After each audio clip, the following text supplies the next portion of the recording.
दोस्तों के पास टैकोमीटर नहीं होने से प्रॉपर आरपीएम सेट नहीं हो पाते हैं इंजन के, तो उसकी वजह से भी क्या कि माइलेज नहीं देती है। तो इसलिए हम प्रॉपर आरपीएम सेट करने के लिए, माइलेज सेट करने के लिए हम टैकोमीटर यूज़ करते ही करते हैं। अंदाजे से कुछ काम होता भी नहीं है, और प्रॉपर काम करने के लिए टूल्स की आवश्यकता होती है। लगभग सारे टूल्स हमारे पास अवेलेबल है, और एक सर्विस के साथ हम पीछे के व्हील, आगे का व्हील खोलते ही खोलते, क्योंकि इसमें डस्ट बन जाती है। डस्ट बनने के बाद क्या होता है कि इसका जो ड्रम है, एल्यूमिनियम ड्रम होता है, इसमें बार बार यदि वो डस्ट लेदर के साथ घूमेगी और ब्रेकिंग लेदर के साथ घूमेगी, तो जब भी आप ब्रेकिंग करोगे, ब्रेक लगाओगे, तब वो ये क्या करेगी, इसमें रस्टिंग होके ये एल्यूमिनियम ड्रम को काटेगी। इसलिए हम हर सर्विस के साथ ड्रम, आगे पीछे का व्हील ड्रम है वो साफ़ करते हैं। लेदर को हम हर सर्विस के साथ साफ़ करते हैं। एयर प्रेशर से साफ़ करने के बाद इसको एमरी पत्ते से इसको एकदम क्लीन करते हैं वापस, और नए की तरह करके लगाते हैं वापस। फिर आ जाता है एयर फिल्टर।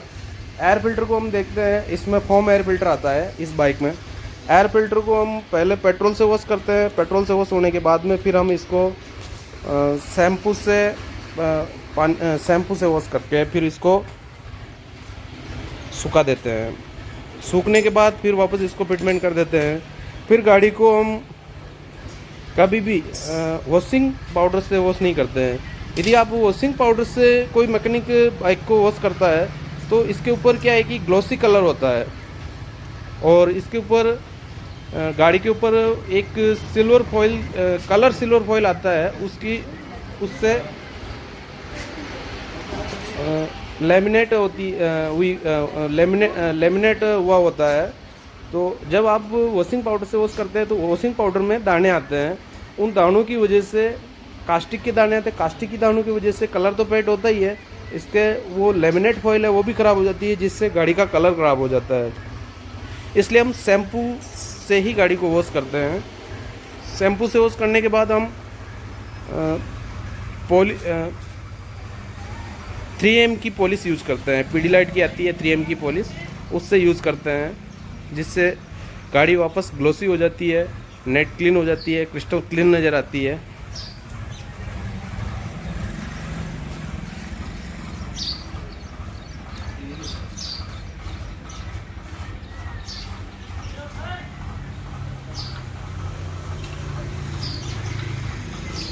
गाड़ी वॉश होने के बाद फिर आ जाता है इसका बाइक का ल्यूब्रिकेशन।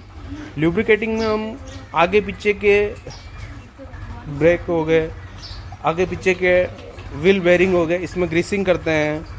और किक हो गई, ब्रेक का कॉम्बी ब्रेक सिस्टम हो गया, इसमें ग्रीसिंग और ऑयलिंग करते हैं। आगे के ब्रेक लीवर में ऑयलिंग करते हैं। दोनों तरफ के क्लच लीवर और ब्रेक लीवर दोनों में ग्रीसिंग होती है। फिर स्टैंड हो गई, मेन स्टैंड है उसमें ग्रीसिंग होती है, साइड स्टैंड है उसमें ग्रीसिंग होती है। ये हमारा सर्विस की जो है, सर्विस वर्किंग में ये चीज़ें सारी आती है जो हमने आपको बताई है। मित्रों, आपको हमारी सर्विस कैसी लगी है, ये आप हमें कमेंट बॉक्स में ज़रूर बताना। यदि आप हमें कमेंट करते हैं, हमें फॉलो करते हैं, तो हम फ्री ऑफ कॉस्ट सर्विस दे रहे हैं हमारे फॉलोवर्स को।